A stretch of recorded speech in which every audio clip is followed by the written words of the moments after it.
I don't know how many of you have ever worked the night shift, but let me tell you something right away. It changes the way you see the world. Things are different at 2 a.m. You start to hear every creak in the ceiling, every hum in the lights, every sound outside feels sharper. And when you're working alone in a small convenience store on a deserted Alabama road, those things matter. They matter more than you'd think. By the way, you're listening to this on Mr. Nightmare's channel, and what I'm about to share isn't a campfire story. This happened to me, and if you ever find yourself working nights in a place like this, you'd better pay attention to the rules. The store itself is nothing special. A faded red sign that barely lights up, 2 pumps outside that look like they belong in the 90s, and a little bell over the door that jingles when someone comes in. That bell used to give me comfort. Now it makes my stomach twist every time it rings. My first night on the job, I thought it was just going to be boring. Stock the shelves, ring up the occasional drunk guy or trucker passing through, drink too much bad coffee, and count the hours until sunrise. But then the manager, a short, wiry guy named Carl with eyes that looked like they hadn't closed in weeks, pulled me aside. He handed me a laminated piece of paper. On it were 10 rules, numbered neatly. At first I thought he was joking. Are these serious? I asked him, raising an eyebrow. Carl didn't laugh. He didn't even blink. He just leaned closer and said, "Don't treat them like a joke. If you don't follow these, you won't make it through the night." Simple as that. The way he said it made my skin crawl. There wasn't any trace of humor in his voice, no smirk, nothing. Just dead seriousness. I scanned the list quickly. Some of the rules sounded strange but harmless. Rule number 1. If a customer comes in after 1:33 a.m. and doesn't have a shadow, don't ring them up. Politely tell them the register's down and wait until they leave. Rule number 2. If you hear someone call your name from the stockroom after 2 a.m., don't answer. The real stockroom is always empty at night. I looked up at him again, thinking he was trying to haze me as the new guy. "Come on, man. You really expect me to believe this?" He just shoved the paper into my hand and said, "You'll see." Then he walked out, leaving me alone behind the counter with my thoughts. For the first hour, everything was normal. A couple of late-night drivers came in for snacks and gas. Some college kids grabbed beer before heading back to campus, and I even had an old woman pay for a pack of cigarettes with exact change. Nothing weird, nothing out of place, but around 1:20 a.m. things started to feel different. The hum of the fluorescent lights seemed louder. The air felt heavy, like the store was holding its breath. And then at exactly 1:33 a.m., the doorbell jingled. A man walked in. Tall, dressed in a dark coat even though it was warm outside. He didn't look at me when he entered, just walked straight toward the back of the store. His footsteps oddly quiet on the linoleum floor. Something tugged at me, and I glanced down toward the floor. That's when I noticed it. He didn't have a shadow. My heart skipped. The words on the laminated paper flashed in my head. If a customer comes in after 1:33 a.m. and doesn't have a shadow, don't ring them up. I froze. My hands felt clammy, gripping the counter. I told myself it was a trick of the light, maybe the angle, maybe the buzzing overhead bulb. But deep down, I knew it wasn't. The man finally approached the counter. He set down a bottle of water and a pack of gum. His face stayed shadowed under the brim of his hat, but his skin, it looked too pale, like wax. I tried to steady my voice. "Sorry, sir, the register's down right now. Can't ring anything up." For a moment, he didn't move, didn't speak, just stood there, his head tilted slightly to one side as if he were studying me.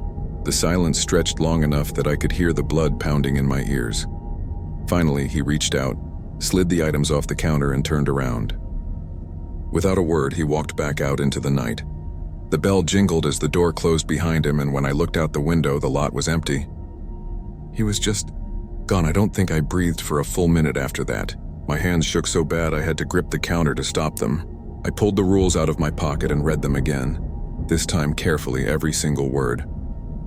And for the first time that night, I started to believe maybe Carl wasn't crazy after all. That was just the beginning. After that first encounter, I couldn't shake the feeling that something was watching me. The store felt alive, like the walls were listening, like the buzzing lights were whispering things I couldn't quite hear. I kept the laminated rules in my pocket, fingers brushing over the edges every few minutes just to remind myself they were real. By 2 a.m., the place was dead quiet. No cars, no customers, just me, the faint smell of burnt coffee, and the hum of the cooler in the back. I almost convinced myself the Shadowless man was a one-time thing, some strange hallucination brought on by sleep deprivation and too much caffeine. Almost. Then I heard it. Mason. My name, clear as day. It came from the stockroom. The sound was so sharp and sudden I almost dropped the pen I was using to check the inventory sheet. My blood went cold. Carl's warning burned into my mind. Rule number 2. If you hear someone call your name from the stockroom after 2 a.m., don't answer. The real stockroom is always empty at night. I froze, staring at the door that led to the back. It was cracked open just enough that the light from inside spilled into the store. The air conditioner kicked on, rattling the vents, and for a second I wondered if I'd just imagined the voice. But then it came again. Mason, come here. This time it was softer, almost pleading. Like whoever it was needed me. Every instinct screamed at me to stay put, but I'm human. And humans are curious, stupidly curious.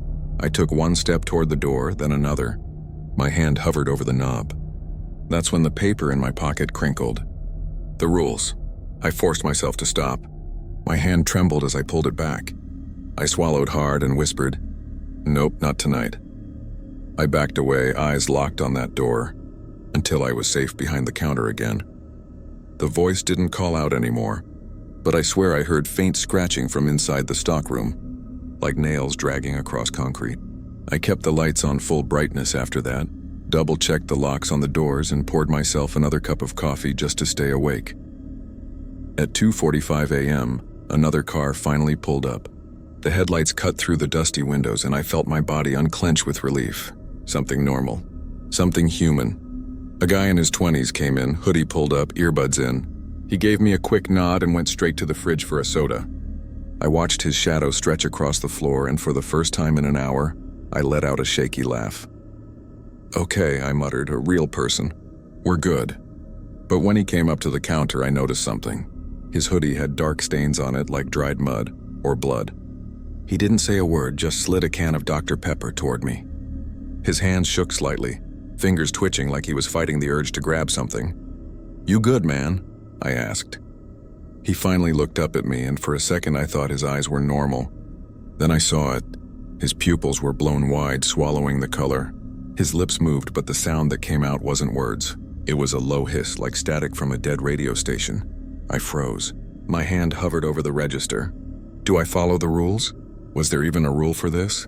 The guy leaned closer, hiss growing louder, and I swear I could feel heat radiating from his body.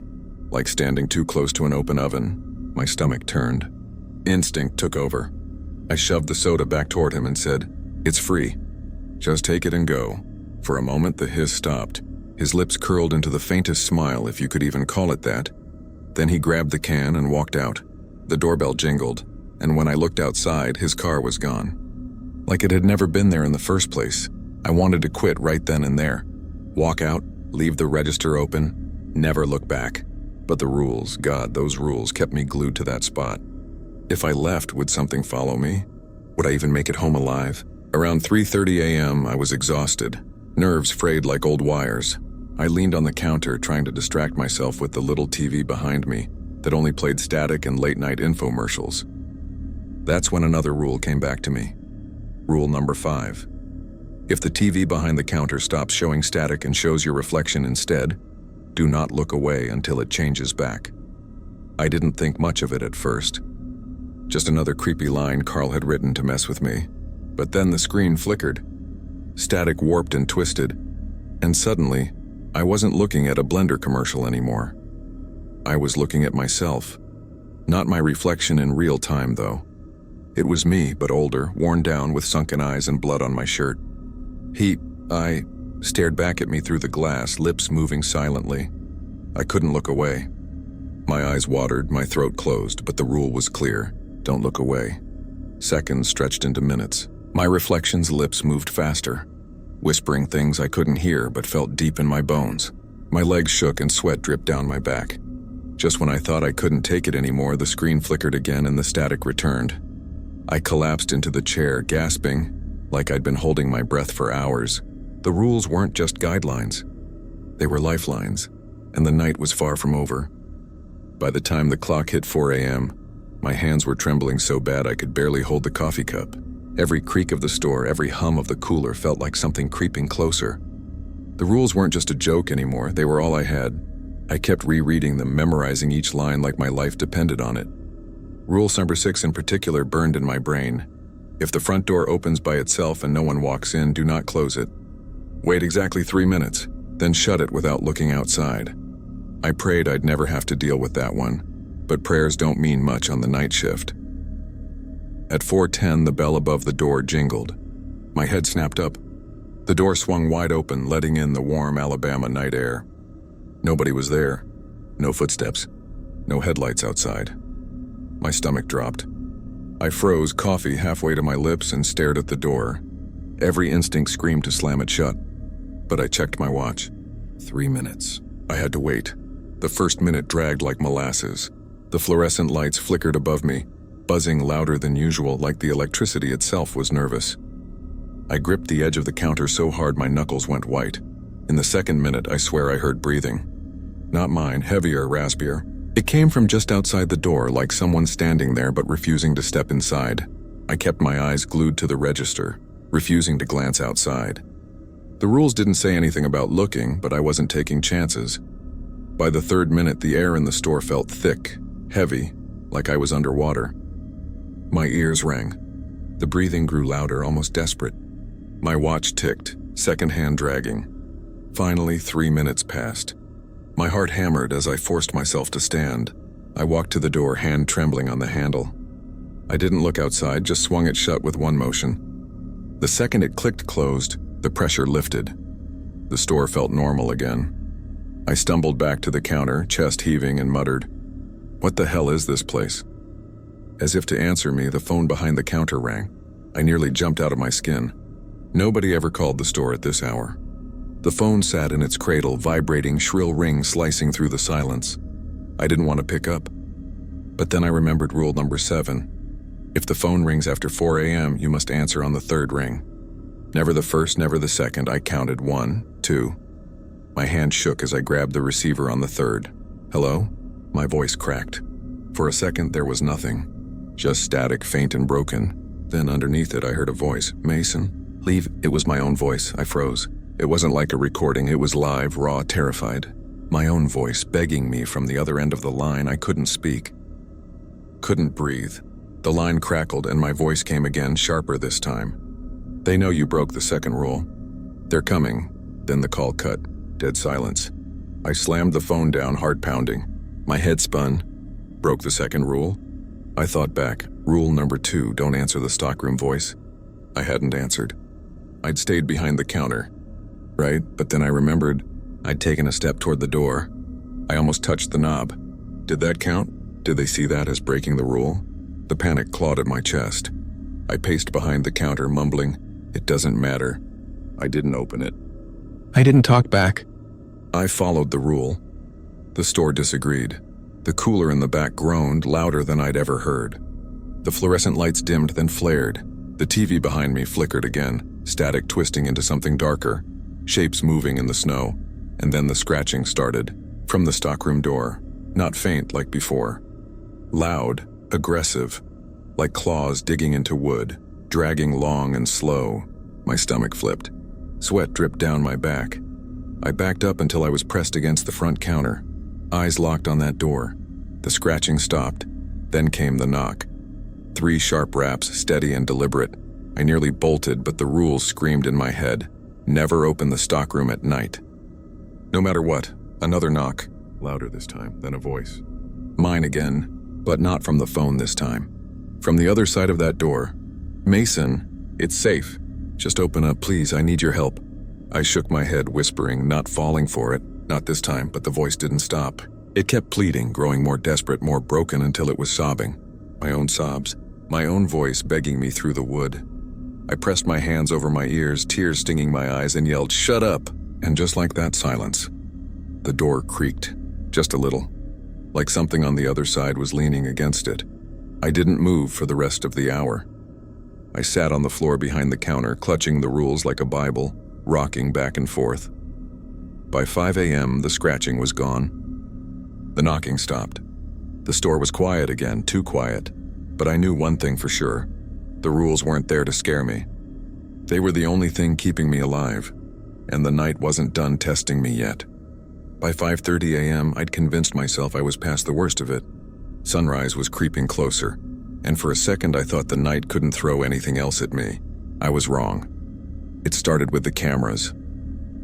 I don't usually pay much attention to them, but something about the feed flickering in the corner of my eye pulled me in. I glanced up at the monitor mounted above the register. 4 camera angles: parking lot, front door, aisles, and the back cooler. All normal, all empty. Then the feed shifted. For a split second, I saw something that wasn't supposed to be there.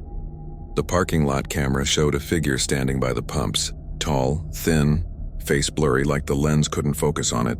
I blinked and it was gone. The lot was empty again. I leaned closer, heart pounding. "Don't look too long," I muttered. Rule number 8. Never stare at the cameras for more than 10 seconds at a time. If you do, they'll notice you back, I counted in my head. 1, 2, 3. My eyes darted across the screens, looking for movement. Nothing. 9 seconds. I forced myself to look away, snapping my gaze back to the counter. My vision swam for a moment like the afterimage of that figure had burned into my eyes. Then I heard it, a soft shuffle of footsteps. Not inside, outside, right by the glass window of the store. My blood ran cold. Slowly, against every instinct, I turned my head, and there it was. The same tall, thin figure I'd seen on the camera, standing inches from the glass. No face, no features, just a smear of something human-shaped, like reality didn't know how to hold it together. It tilted its head toward me. Not in curiosity, more like recognition. I stumbled back, nearly knocking over the coffee pot. My chest felt like it was caving in. The rules didn't cover this. There wasn't a single line about what to do if something outside looked in. "Don't panic," I whispered to myself, gripping the counter. "Stay behind the register." Always stay behind the register. The figure didn't move, just stood there watching. Then, blink. It was gone. The glass reflected nothing but the flickering fluorescent lights inside. I sank into the stool behind the counter, clutching the rule sheet. My fingers smudged the ink from gripping it so hard. That's when the store phone rang again. My stomach lurched. 5:45 a.m. The rules about phone calls were clear. Answer on the 3rd ring. Always. I waited. 1, 2. On the 3rd, I picked up. Static filled my ear, loud and jagged, like the line was tearing itself apart. Then a voice whispered through, so faint I had to strain to catch it. "Mason, aisle 3. I whipped my head toward aisle 3. It was empty. Just shelves of canned beans and cereal. The voice hissed again, louder this time. "Mason, aisle 3, the static cut off." The line went dead. I slammed the receiver down, heart hammering. My gut screamed, "Don't go," but curiosity dug its claws in. I stood, legs shaky, and stepped out from behind the counter. My sneakers squeaked against the linoleum as I crept down the aisle. The shelves looked normal. Dusty, stocked with off-brand food no one bought. Then I noticed it, 1 can. A single can of beans, spinning slowly on the shelf like an invisible hand had just flicked it. I froze. Breath caught in my throat. The can spun faster, rattling against the metal shelf, before flying off and clattering to the floor. Silence. Then, from the end of the aisle, a whisper. Not through the phone this time. Right there in the store. "Mason." I bolted back to the counter, lungs burning, nearly tripping over my own feet. I didn't care about the rules anymore. I just needed distance. I dove behind the register, panting, clutching the counter for dear life. The whisper followed. Soft. Mocking. "Mason." I shut my eyes, muttering, "It's not real. It's not real. Just make it to morning." When I opened them again, the store was quiet. Dead quiet. But something was different. The aisles weren't where they should be. I blinked, rubbed my eyes, looked again. Instead of neat, straight rows, the shelves now twisted, bending at impossible angles, leading deeper into darkness where the back wall should have been. The store wasn't the store anymore. It was bigger, endless. I dropped the rule sheet. My hands were slick with sweat. The rules were supposed to keep me safe. But how do rules protect you when the whole building changes? Behind me, the front door chimed. I spun. The door was wide open again. Warm Alabama air drifted in, and this time I didn't wait 3 minutes. I didn't count. I just stared into the darkness beyond the door, and something stared back. The open door gaped like a wound, the humid Alabama air rolling in heavy and suffocating. I couldn't move, couldn't blink. My eyes locked on that blackness just beyond the threshold, darker than the night outside should have been, like the parking lot wasn't there anymore, like the world had been cut away, leaving only a void. Then something moved inside it, not a person, not an animal, just movement, a ripple like shadow given weight crawling closer. My heart slammed against my ribs. Every cell in my body screamed to run, but my feet stayed rooted. The rule, if the door opens by itself, wait 3 minutes before shutting it, flashed in my head. But this wasn't the same. This wasn't empty air. Something was there, watching. I fumbled backward, tripping over the stool behind the counter. My hand smacked the coffee pot, shattering glass across the linoleum.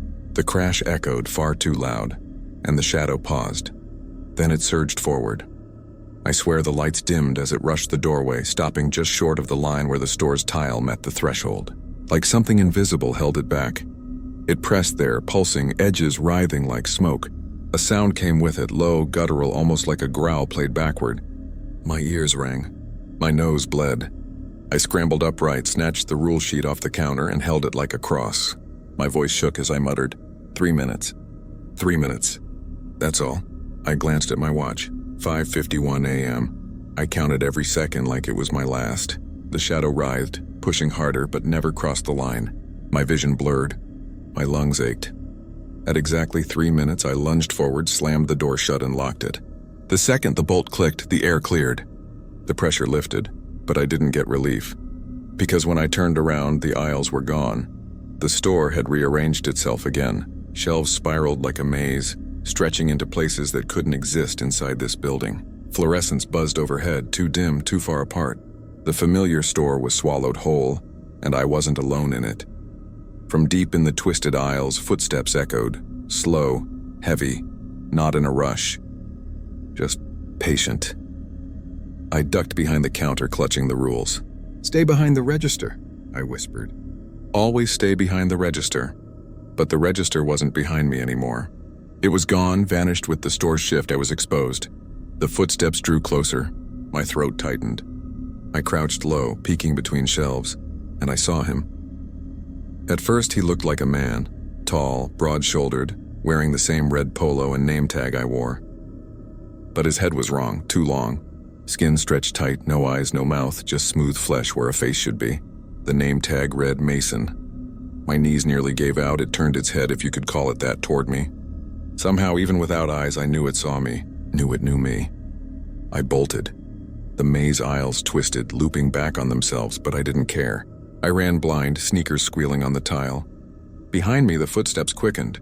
Not rushed, not desperate. Steady, certain, like it knew I couldn't escape. I turned a corner, nearly colliding with a mirror. A full-length mirror standing in the middle of the aisle where no mirror had ever been. And in it, I saw myself, but not me now.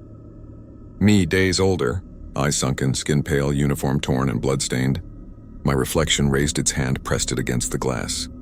Its lips moved, though I couldn't hear the words. I staggered back. The footsteps behind me thundered closer. I turned, sprinted deeper into the maze, leaving the mirror behind. Shelves loomed taller, stocked with things I didn't recognize. Cans with labels in languages I couldn't read. Bottles filled with liquid that glowed faintly. Boxes humming, vibrating on their own. I didn't dare touch them. The air grew colder. My breath fogged. And then I saw light, a flicker at the end of the aisle. The familiar neon glow of the open sign above the front door. Relief surged. I barreled forward, shoving past warped shelves until I reached it. The door was there. Glass frame exit. I grabbed the handle, yanked. It didn't budge. I rattled it, slammed my shoulder against it. Nothing. Then in the reflection of the glass, I saw it. Not me. Not the store. Behind me in the reflection stood the faceless version of myself. Inches away, I spun, swinging wildly with the rule sheet like it was a weapon. The aisle was empty, but the reflection wasn't. It smiled. No mouth, no features, but somehow I knew it smiled. I stumbled back, fists pounding the glass. "Let me out!" The reflection raised its hand, pressed it to the glass. Its palm lined up perfectly with mine. The glass vibrated, a low hum filling the air. Then the rules in my hand burned. The paper seared hot, edges curling, words fading. No, no, no, no.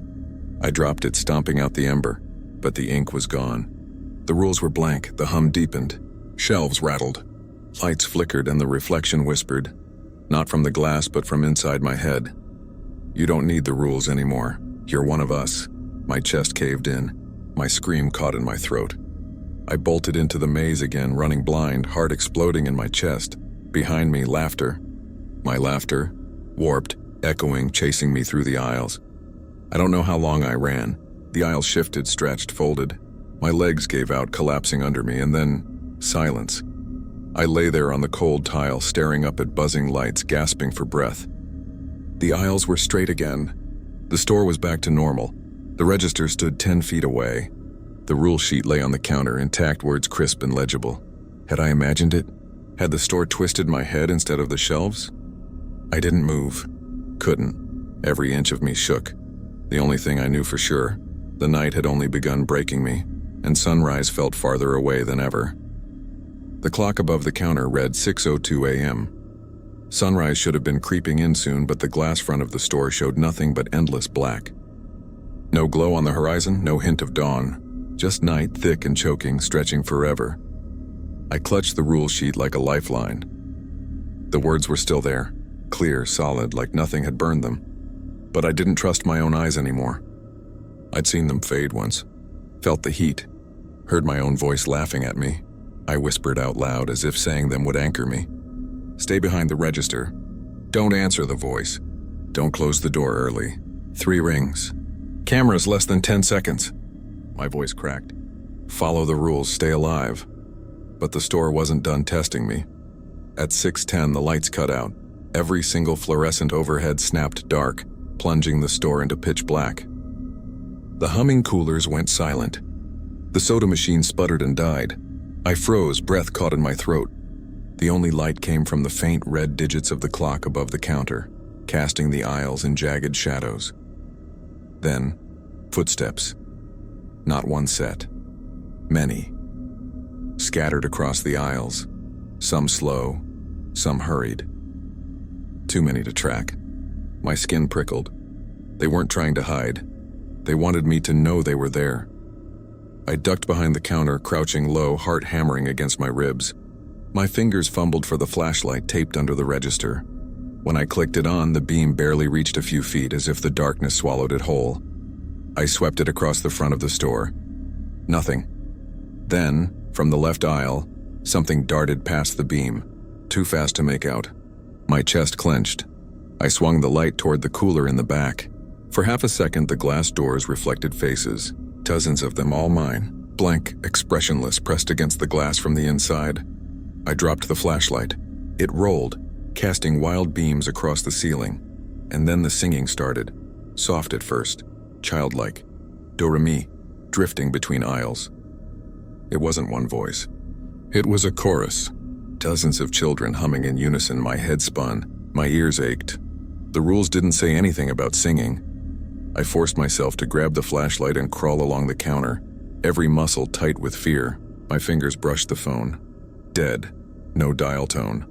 The singing grew louder, closer, circling the counter. My flashlight beam shook across the linoleum. Then, silence. I knew better. Silence was worse than sound. I tightened my grip on the flashlight and whispered, "Stay calm. Sunrise is coming. Just hold on." But when I glanced at the clock, the red digits hadn't moved. 6:10 a.m. stuck. My chest tightened. Time wasn't moving. And then the bell above the door jingled. I snapped the flashlight beam toward the entrance. The door was wide open again, but this time something stepped inside. At first glance, it looked like a man. Ordinary height, ordinary build. Work boots, jeans, flannel shirt. For a heartbeat, relief surged through me. Maybe another worker. Maybe someone real. Then he looked up. His face was my own. I stumbled back, slamming into the register. My clone smiled, not like the reflection in the glass before, but a living, breathing mockery of me. "Morning, Mason," it said, voice warm, casual, like we were old friends. I couldn't move. couldn't breathe. It walked casually down the aisle, dragging its hand across the shelves, knocking off boxes and cans without a care. You're doing well, mostly, but you've slipped. They've noticed. You're running out of chances. What are you? I croaked. It grinned wider. You already know. It stopped halfway down the aisle and tilted its head. Tell me, Mason, did you ever wonder what happens when you fail all the rules? I shook my head, muttering, no, doesn't matter. I won't fail. It chuckled, low and broken. You already have. The shelves rattled violently, products tumbling to the floor. The entire store groaned as if it were alive, shifting in pain. I lunged for the counter, gripping the rule sheet like it could shield me. The rules keep me alive, I yelled. The clone's smile dropped. Its face melted, skin sagging, features sliding off, leaving smooth, blank flesh. Then in my own voice, it whispered, not anymore. The lights flared back on, blinding. When I blinked the afterimage away, the clone was gone. But the store wasn't normal. The aisles were longer, stretching into shadow. The coolers hummed louder than before, rattling violently. The soda machine overflowed, spilling syrup across the floor like blood, and the rule sheet in my hand had changed. The original rules were gone, replaced by new ones. Handwritten in jagged ink that looked wet as if freshly carved. Rule number 10, do not trust your own reflection. Rule number 11, if you see yourself inside, kill the imposter before it kills you. Rule number 12, the sun will not rise until you finish the game. My vision blurred. My hand shook. The page reeked of iron. Game, I dropped the sheet, stumbling back, chest heaving. The overhead speakers crackled. Static, then a voice. Mine. Round 2 begins now. The coolers exploded, glass shattering across the aisle. Dark shapes poured out. Shadows like the one I'd seen at the threshold, crawling on all fours, limbs too long. Heads snapping violently side to side, they shrieked, and they came for me. I bolted, vaulting the counter, flashlight beam swinging wildly. My sneakers slipped on spilled soda, but adrenaline carried me forward. I sprinted down the nearest aisle, cans clattering underfoot, shadows skittering behind me. One lunged, its clawed hand grazing my back, ripping fabric from my shirt. I dove around the corner, gasping, flashlight clattering. The maze stretched again. Aisles splitting, multiplying, dead ends everywhere. The shadows didn't falter. They didn't tire. They hunted. I ducked into an aisle stacked with cleaning supplies. Grabbing a glass bottle of bleach, I hurled it. It shattered, fumes stinging my nose. The shadow screeched, flailing, smoke rising from its limbs.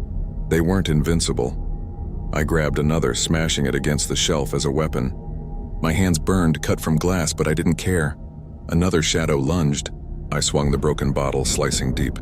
Black liquid sprayed, sizzling as it hit the tile. The thing convulsed, shrieking, then collapsed into ash. But there were more. Dozens more, their shrieks filled the aisles, closing in. I backed against the shelf, bottle in hand, chest heaving. My throat burned from bleach fumes. The intercom crackled again.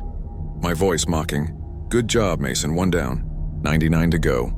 The shadows swarmed, and I knew with brutal clarity that this night wasn't about survival anymore. It was about endurance. The shadows screamed as they swarmed, claws raking tile, jaws splitting too wide for anything human. My broken bottle was slick with black sludge, my hands bleeding from shattered glass, but I swung anyway. Desperate. Feral. The aisle was a slaughterhouse. Fluorescent stuttering overhead, bleach fumes choking me. My heart trying to punch its way out of my chest. I slashed another shadow, its body folding like wet paper before crumbling to ash. But for every one that fell, 3 more poured from the dark. Their shrieks layered over each other until it wasn't sound anymore, it was pressure, crushing me, shaking my skull. I stumbled back, shoulders slamming into the shelves. Boxes and bottles cascaded to the floor. My flashlight rolled somewhere behind me, its beam jittering wildly, flashing glimpses of teeth, claws, blank faces. Then I saw it.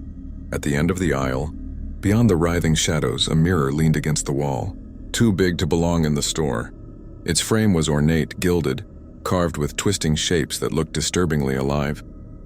The glass surface rippled like water, and in it, I saw myself. Not just one reflection, dozens, hundreds, every version of me staring back. Some terrified, some grinning, some bleeding, some already dead. Rule number 10 pounded in my skull. Do not trust your own reflection, but the reflections didn't just watch. They moved differently. Offbeat, jerky, glitching like corrupted video. One lifted a finger and pointed straight at me. The shadows froze. Their shrieking cut off in an instant. The silence was worse, every single head turned toward me. Movements too perfect, too synchronized. Then in my own voice, every reflection whispered in unison, "Kill him!" The shadows lunged, I bolted, shoving past shelves, glass crunching under my shoes. Claws scraped inches from my back. I veered hard right into another aisle, nearly slipping in a puddle of syrup. My lungs burned, throat raw, but I didn't stop. The maze was shifting again, aisles stretching, splitting, looping. I turned left and slammed into a wall that hadn't been there seconds ago. My flashlight beam bounced back at me, catching the slick sheen of glass. Another mirror, and in it, something worse. This reflection didn't mimic me. It was slower, deliberate. Its face twisted into a grotesque grin, teeth too sharp, eyes hollow voids. My stomach dropped. The mirror version pressed its palm to the glass. The surface rippled, and then it pushed through. Its hand emerged, cold, clammy, dripping black liquid. I screamed, stumbling back, but it was too fast. It grabbed my wrist, yanking me toward the glass. My arm burned, skin blistering where its fingers touched. I slammed the broken bottle down on its hand. Shards split flesh. Black ooze splattered. It shrieked, high-pitched and metallic, yanking back into the glass. The mirror rippled shut. I staggered away, panting, clutching my burned wrist. The skin was raw, branded with hand-shaped welts. Over the intercom, static flared. Then my voice, calm, cruel. "You're running out of time, Mason. The rules won't save you anymore. They were never meant to." My stomach twisted, never meant to save me. The shadows regrouped, lining the aisles, watching, waiting. Their jaws hung open, drool dripping, claws twitching. Not attacking yet, just hurting. I turned in a slow circle. They were closing me in. Then overhead, the clock clicked. 11 a.m. For the first time in what felt like hours, the numbers changed and the shadows hissed, recoiling, claws screeching against tile. The intercom crackled again, my voice sharper now. "No, not yet. He hasn't finished." The clock digits blurred, melting into static. 6:11 vanished. The display went blank, my knees buckled. I pressed my forehead to the counter, whispering, "This isn't real. It's not real. I'll wake up, A hand grabbed my shoulder. I spun, bottle raised, only to see the old man. The one from my first night. The customer who'd walked in, silent, buying nothing. His flannel shirt was torn, his skin gray, eyes hollow. He leaned close, breath like ash. His voice was a rasp. "There is no waking up. There is no morning. You feed them or you become them." Before I could speak, his face caved in. Literally. Skin collapsing, skull imploding, body folding like paper until he was nothing but dust on the tile. I gagged, stumbling back. The intercom boomed. My voice, furious now. "Stop stalling, Mason. Finish it." The shadows surged. I ran. Through endless aisles, past bleeding mirrors, dodging clawed hands. My body screamed with exhaustion. Every step was fire in my calves. My chest felt like it would burst, then ahead, a door. Not the front entrance. Not the employee break room. Something else. Heavy steel, rusted with a single word carved deep into the metal. "Exit." I sprinted, slamming into it with my shoulder. The handle turned. The door creaked open. Beyond it, darkness. Thick, endless absolute and whispering. Voices layered together. Mine, the old man's, the children's. The clones, all chanting the same thing. Rule 13. My blood ran cold. I hadn't seen a Rule 13. I turned, ready to run back, but the shadows filled the aisle behind me. Wall to wall, claws out, teeth bared. The door yawned open, darkness spilling forward like smoke. I had no choice. I stepped through, and the door slammed shut behind me. The darkness swallowed me whole. Not the kind of dark where your eyes adjust after a few seconds, but a suffocating, living void that pressed in on every side. I couldn't see my hands. Couldn't even tell if I was standing on solid ground or floating in nothingness. My breaths came fast and shallow, echoing too loud in the silence. It felt like the darkness was breathing with me, in perfect sync, as though it had lungs of its own. Then the whispering started again. At first, soft, threading through my ears like smoke. Dozens of voices, hundreds, all of them mine. Angry, desperate, laughing, crying. Some sounded like me at different ages. Me as a kid, me as a teenager, me older, broken. They overlapped until it was unbearable. I clutched my head, shouting into the void. "Shut up, just shut the hell up!" The voices stopped instantly, and then one spoke deeper, slower, more resonant than the others. It didn't sound human. It sounded like the floor of the earth speaking. "You broke the rules, Mason. You've always broken them. That's why you were chosen." Chosen. The word rattled in my skull like a loose screw. My knees gave out and I fell, or thought I fell. There was no ground, no up or down, just the sickening sensation of falling forever. Then suddenly I hit solid floor. I scrambled up, gasping, and realized I was no longer in the void. I was back in the store, or something that looked like it. The aisles stretched higher than skyscrapers, endless rows vanishing into black sky above. Shelves bent and twisted at impossible angles, stocked with items that melted and reformed when I looked too long. The air reeked of rot and ozone, and the mirrors, God, the mirrors lined every surface. Hundreds of them, thousands, all showing me in grotesque forms. Some torn apart, some twisted into monsters, some grinning with teeth that weren't mine. I staggered forward, gripping my burned wrist, my body screaming for rest. But I knew rest didn't exist here. The intercom clicked. Static hissed. Then my voice spoke again. Calm, almost gentle. "Welcome home." I spun, eyes darting across endless aisles. "What do you want from me?" I shouted. Silence. Then a figure stepped from between two shelves. It was me. Not the twisted reflections, not the glitching doubles.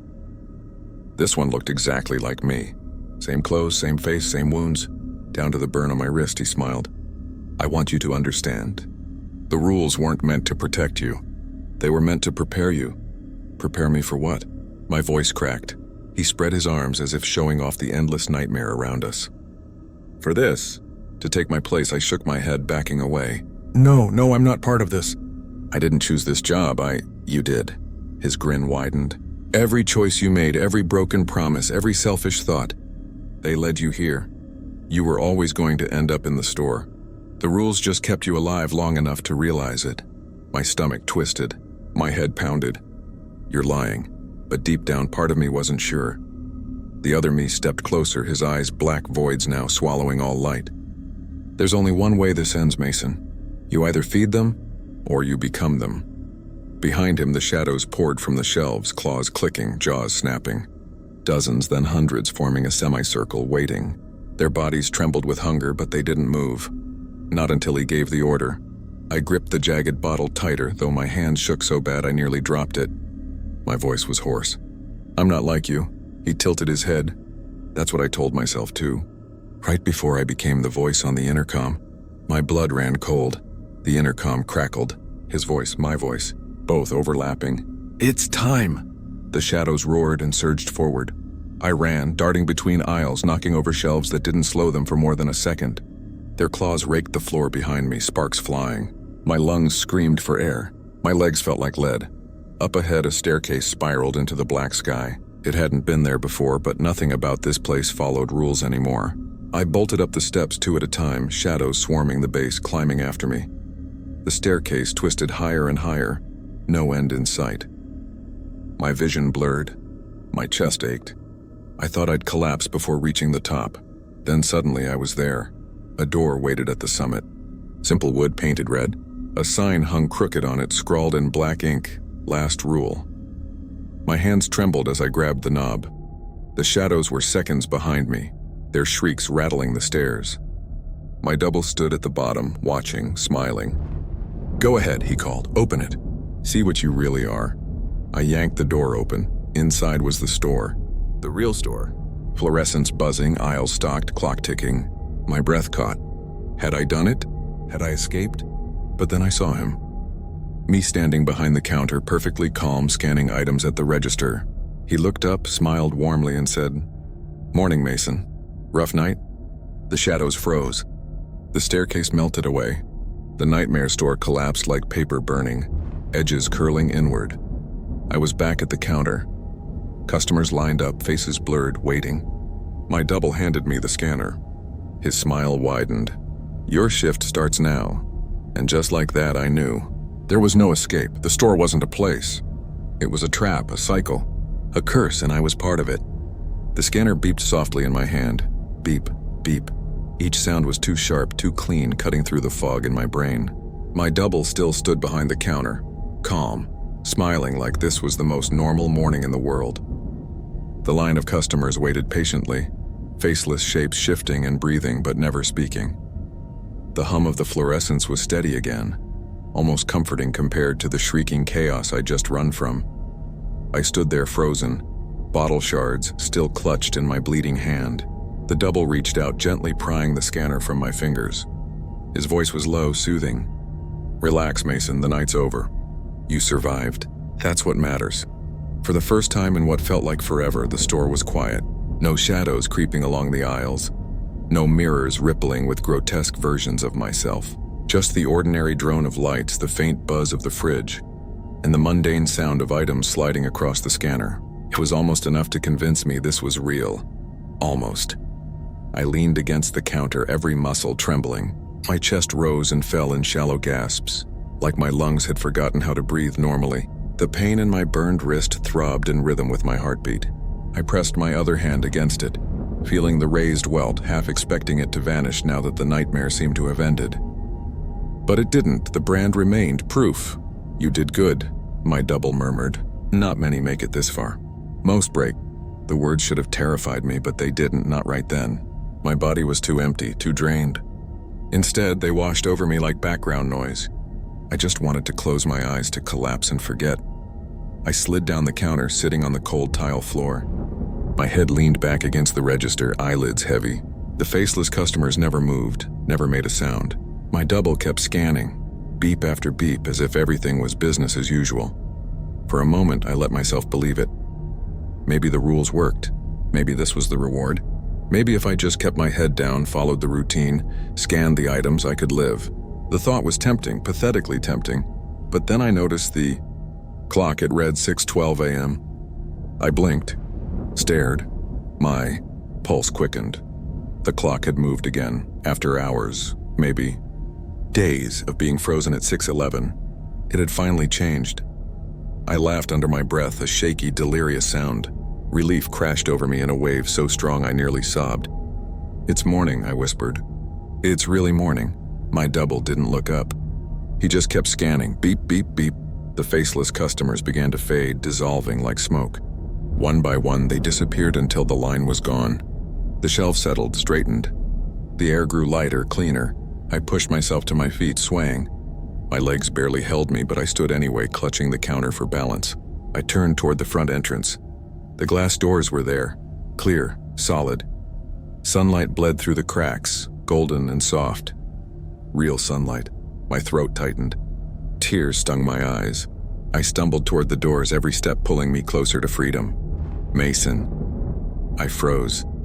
My double's voice was calm, almost tender. "Remember the last rule?" I turned.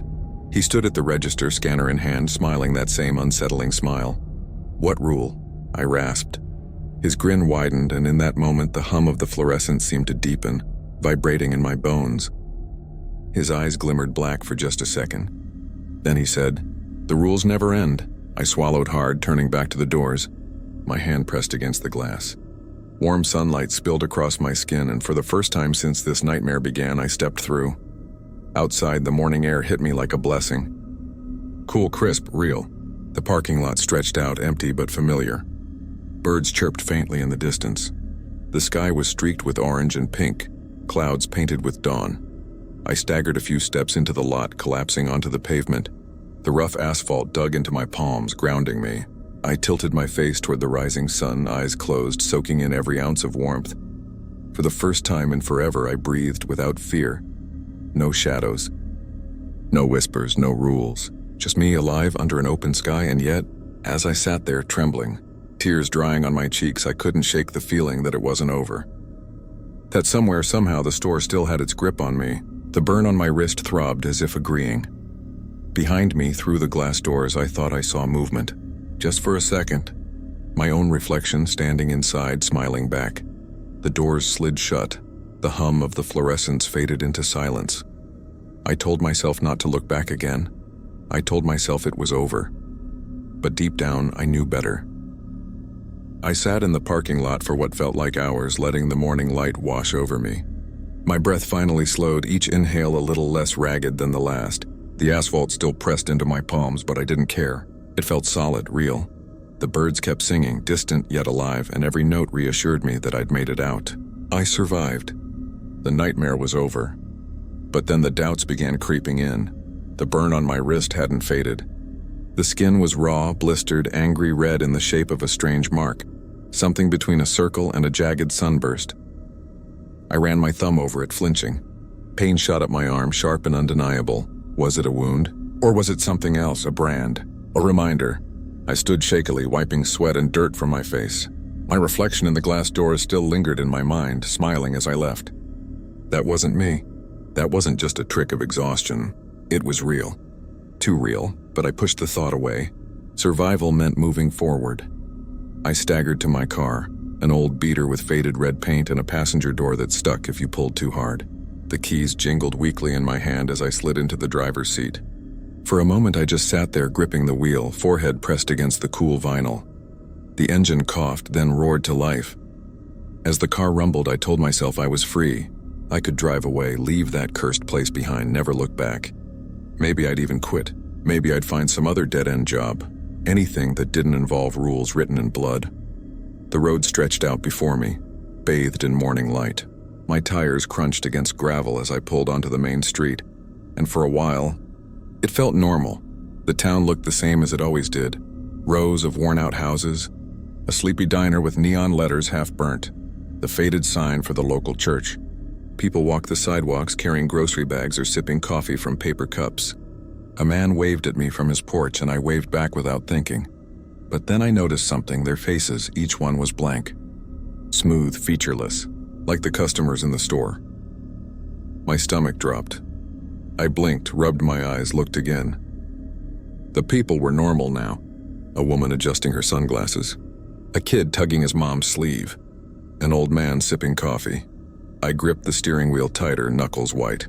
My pulse thudded in my ears. Sleep deprivation, I muttered to myself. Just lack of sleep. But deep down I knew better. The world outside the store wasn't untouched. Whatever lived in there, it bled out, leaked into everything. I drove faster. The sun climbed higher, the sky bluer, but none of it felt right anymore. Every shadow seemed too long, too sharp. Every reflection in passing windows lingered a second too long, smiling when I wasn't.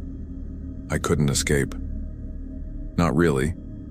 By the time I pulled into my apartment lot, my body was trembling again.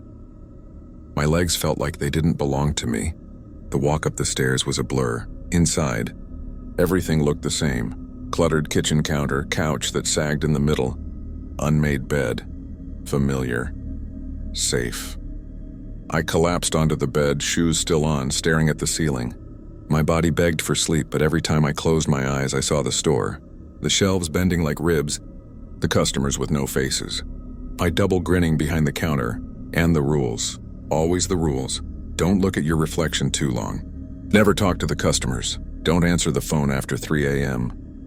I repeated them in my head over and over like a prayer. I must have dozed off because when I opened my eyes, it was dark again. The alarm clock read 7:48 p.m. I jolted upright, heart racing. My shift didn't start until 10, but the thought hit me like a punch to the gut. I had to go back. Even if I wanted to quit, even if I burned the uniform and smashed my phone, I knew it wouldn't matter. The rules weren't just at the store anymore. They were in me. The burn on my wrist pulsed, glowing faintly in the dark. I stumbled to the bathroom, flicking on the light. My reflection stared back, pale, bloodshot, wild-eyed. I leaned closer, gripping the sink. Not me, I whispered. Not me. But my reflection didn't move when I did. It just smiled. My knees buckled and I nearly hit the floor. The overhead light flickered, buzzing like the fluorescents at the store. I slammed the switch off, plunging the room into darkness. For minutes, or maybe hours, I sat curled on the bathroom floor, listening to the hum in the walls. By the time I crawled back to bed, dawn was breaking again. I hadn't gone to the store. I hadn't done my shift, and yet nothing happened. No phone call. No knock at the door. No punishment. For a fleeting moment, hope flickered. Maybe I could break free. But then the alarm clock ticked from 6:11 to 6:12, and I heard it, the soft, steady beep of the scanner. From the kitchen, I froze, my breath caught in my throat. Beep, beep, beep. Slowly, trembling. I crept toward the sound. Each step heavier than the last. The kitchen light was on. I hadn't turned it on, and there, behind my counter in my tiny cluttered kitchen, stood my double. Still scanning invisible items, smiling at me like we were old friends. "The rules never end, Mason," he said softly. The scanner beeped again. The scanner's beeping drilled into my skull, steady and mocking, each tone echoing against the walls of my tiny apartment like a heartbeat I couldn't silence. My double didn't move, didn't blink. He just kept passing phantom items across, the invisible counter, the green light flashing with each pass. His smile was wider now, sharper, like it belonged to something that had borrowed my face but had never once understood what it meant to be human. I pressed my back against the doorframe, every nerve in my body screaming to run, but my legs wouldn't listen. My breath came in short bursts, shallow, panicked. You can't be here," I whispered, voice cracking. But he was, and worse, he belonged. The light above the kitchen flickered, dimming and buzzing, the same sickly rhythm as the fluorescents in the store. The smell of cheap floor wax hit me, followed by the faint hum of the refrigerator that wasn't mine. It was the refrigerator, the one that groaned in the back aisle of the convenience store. My apartment was bleeding into that place, the safe haven warping into another outpost of their reality. My double finally stopped scanning and looked up at me. His voice was calm, matter-of-fact, like a manager reminding an employee of their shift schedule. "You broke rule number 7, he said. My stomach flipped. There was no rule number 7, not on the list I memorized. But as soon as I thought it, words carved themselves into my brain, burning hot, like someone had branded them on the inside of my skull. Rule number 7, never skip a shift. The mark on my wrist throbbed in unison, glowing faintly through my skin. I stammered, voice trembling. I couldn't go back, I couldn't. He stepped forward and the light surged, drowning the room in sterile white. Shadows retreated into corners, clawing against the edges. "The rules are not suggestions, Mason," he said. "They're binding. They're older than you, older than me. You don't quit." My knees gave out and I dropped to the floor.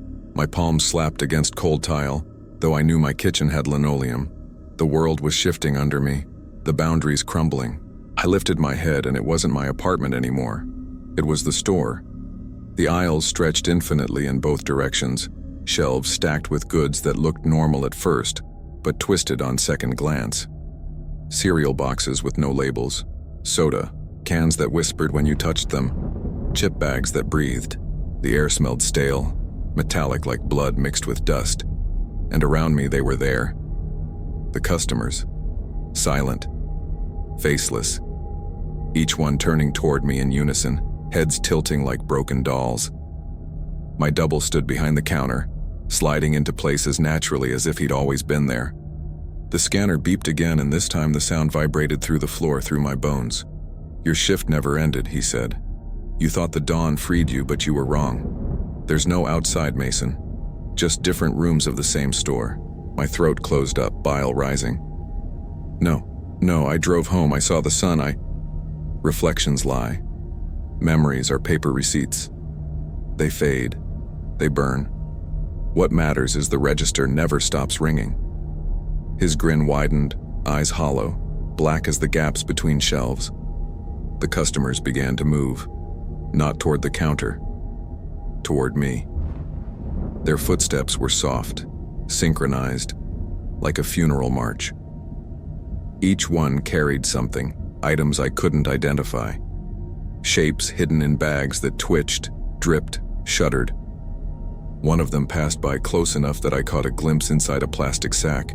It was a face. My face. Lips moving, whispering soundlessly.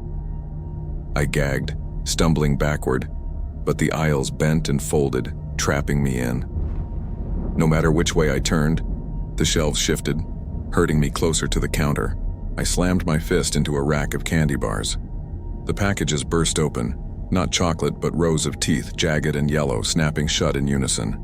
I recoiled, hitting another shelf. Soda cans toppled, bursting on impact. But instead of liquid, Thick black smoke poured out, filling my lungs, choking me until I coughed blood. I staggered, clutching my chest, eyes watering. "Mason," my double called. "You have two choices." I looked up, gasping, every muscle shaking. "Choice one," he said smoothly. "You accept your place. You take the counter, you follow the rules, you keep the order, and you live forever." His grin sharpened. "Choice two, you resist, you fight, and you die. Here, now, forgotten." The faceless customers loomed closer, forming a circle around me, their blank heads cocking like predators waiting for the signal. The scanner beeped again, impatient like a ticking clock. I shook my head violently. I'm not part of this. I'm not staying." And before I could stop myself, I ran. I bolted down the nearest aisle, shoving faceless things out of the way. My shoes squealed against the linoleum, echoing through the endless halls. I didn't care where I was going, only that it was away. Away from the counter, from him, from the choice. The shelves warped as I moved, twisting, narrowing, closing in, but I kept running. I hurtled over crates, ducked under collapsing stacks of newspapers that crumbled into ash at my touch. My lungs screamed. My chest burned, but I didn't stop. Somewhere behind me, the intercom clicked on. "Attention, shoppers!" My double's voice boomed, distorted, mechanical. "Clean up in aisle 5. Mason has made a mess." Laughter followed, low, endless, rattling through the ceiling vents like wind. My legs wobbled, ready to give, when I saw it, a door at the far end of the aisle. Faint light seeped through its edges, golden and warm, not the harsh glow of fluorescence. Hope surged like adrenaline. I sprinted, reaching for the handle. A hand grabbed my wrist. I spun, and there it was, my reflection. Not the double behind the counter. This was the one from the bathroom mirror, pale and trembling, eyes identical to mine. He looked desperate, terrified. "You can't leave," he hissed. "If you leave, I take your place. That's how it works." I froze, horror dawning. Of course. That's why the reflections smiled, why they lingered. They weren't shadows. They were replacements, waiting for their turn. The customers pressed closer, their whispers rising like static, words just out of reach. My reflection's grip tightened, nails digging into my skin.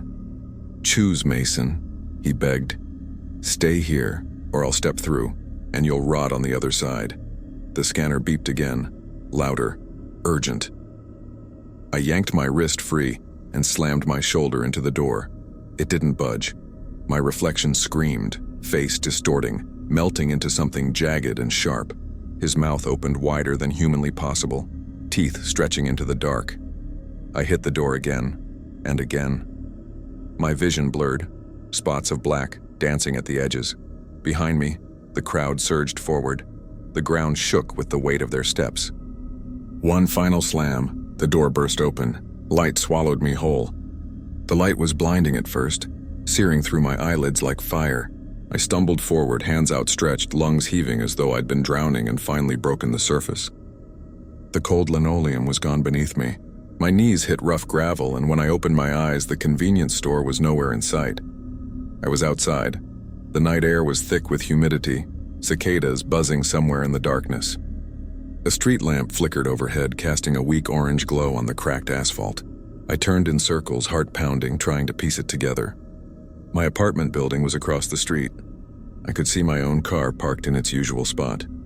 It was like I'd been spat back into my old life, dropped unceremoniously where I'd left it. But it wasn't the same. The air smelled faintly of bleach and spoiled meat, like the store had followed me here. And the quiet, it wasn't real quiet. It was watching quiet, the kind that pressed against your skin, waiting. I stumbled to my apartment, every step weighted with dread. My key slid into the lock like normal, and when I pushed the door open, everything looked exactly as it had before. The couch, the unwashed dishes in the sink, the half-finished drink on the counter. For a moment, I almost convinced myself I'd imagined it all. Almost. Because when I walked past the bathroom, I caught a glimpse in the mirror. My reflection was gone. No, worse. It wasn't gone. It was delayed. The man in the mirror moved a second after me, smiling faintly, like he knew something I didn't. I slammed the door shut, heart rattling against my ribs. My stomach churned, bile rising. I couldn't stay here. Not with that. Not knowing the rules weren't just in that store, they were everywhere now. The days that followed blurred together. I stopped sleeping properly. Every time I closed my eyes, I heard the scanners beep. Every time I walked past a window, I caught movement, someone standing outside, just out of sight, watching. My wrist never stopped aching, the faint glow pulsing under my skin like a second heartbeat. I tried to go back to work, to pretend life was normal, but I couldn't. Every time a customer walked into the gas station across the street, I froze, waiting for their faces to be blank, their bags to twitch. I couldn't hold conversations, couldn't relax. I'd jump at every sound, every flicker of light. The paranoia ate me alive. And then 3 nights ago, I heard it again. The scanner. Not faint this time. Not imagined, clear, crisp. One beep, then another, steady as ever. I looked at the clock.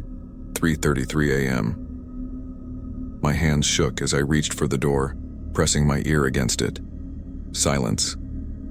I almost convinced myself I was safe, that I was wrong, that it was nothing. Then came the knock. 3 soft taps, deliberate. I didn't open it. God, I wanted to, but I didn't. I just stood there frozen until dawn lit the window and the sound stopped. But now I know. I'll never be free, because no matter where I go, the rules follow. The faceless things are waiting, and maybe one day I'll slip. I'll open the door at the wrong time. I'll look too long into the mirror. I'll break a rule I didn't even know existed. And when that happens, my shift begins again. If you're hearing this, maybe you'll think it's just another story, just another creepypasta on some channel you found late at night. But listen to me, the rules are real. They're older than the store, older than the town, and they're watching. So if you ever find yourself working a night shift at a lonely convenience store in Alabama, or anywhere that feels off in ways you can't quite explain, memorize the rules. Follow them, even the ones you haven't read yet. Especially those, because the store doesn't end when you clock out, and the shift never really stops.